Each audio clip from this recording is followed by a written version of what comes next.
Peggy 12. Hi, I'm Scott Amos, the executive producer of Lara Croft and the Temple of Osiris, the sequel to the award-winning Lara Croft and the Guardian of Light from Crystal Dynamics. Today I'm joined by three of our devs. Hi, I'm Alicia Thayer, I'm a designer. Hi, Will Kerslake, lead designer. I'm Robert Chivek, the producer. So in today's Dev Diary, we're going to take you through all the awesome, exciting adventure we have planned for you for 4-player co-op action and talk about our characters and all their features. But looking back at Guardian of Light, it was an instant classic when it shipped. It was one of those things that people got together and said, this is an amazing 2-player co-op digital experience. That was the inspiration and the blueprint for us to say, how do we push ourselves further for Temple of Osiris? How do we get to a 4-player game? How do we go with more characters online, with more craziness, with more exotic gameplay? So for us, this was all this labor of love. So in this adventure, we have Lara Croft, the world-renowned archaeologist. We also have Carter Bell, who's new to the series, and he's an up-and-comer and competitor to Lara Croft. Our archaeologist characters have a torch that they can use to light some of our darker tombs and solve puzzles and find hidden rewards. One of the other unique abilities the archaeologists have is the grapple. With this, they can swing over chasms, create rope bridges, and use it to help friends traverse dangerous spaces.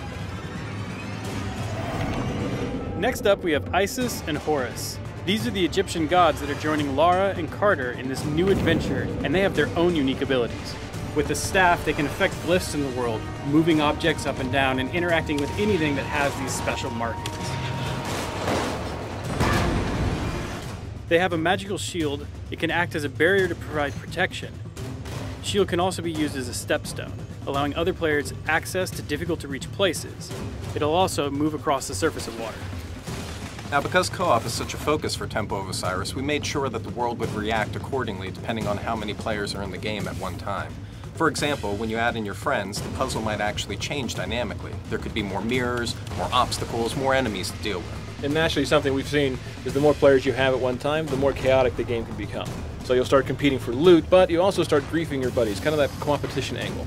Oh, definitely. So as you're going through on this adventure and you're playing with 4-player co-op, you might be, going through the world, dropping bombs on your friends, accidentally dropping them into spike pits. Nice. Accidentally, huh? Accidentally, Yeah. right. Yeah. We've seen Robert, if you guys ever play with Robert online, be careful. He will drop you in a spike pit, as you can see here from this footage we captured earlier today. But the point is it gets crazy hectic, right? Right, and one of the great things is, you have to work as a team in order to defeat bosses and everything, but you'll notice that there's gems that will be dropping throughout the world. Right, and the gems are actually part of our loot system.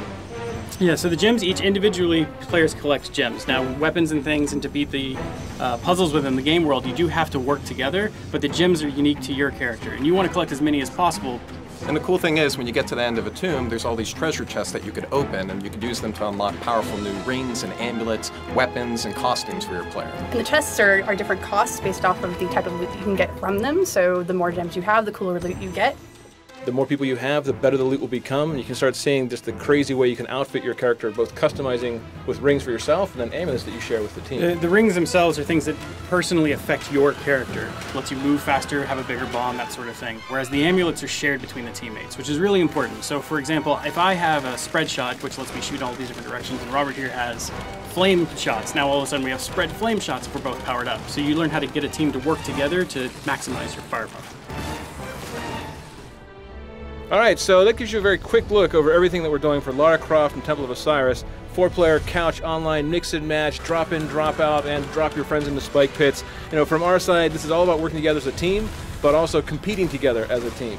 This is for us one of those labors of love that we come from the Guardian of Light days, looking forward to what we want in Temple of Osiris Day. So we really hope you guys will love playing it as much as we've loved making it. Coming out this year, December 9th for Xbox One, PS4, and PC. Thanks, team. Anything else? Thanks for watching. All right, guys, have a great time. We'll see you online.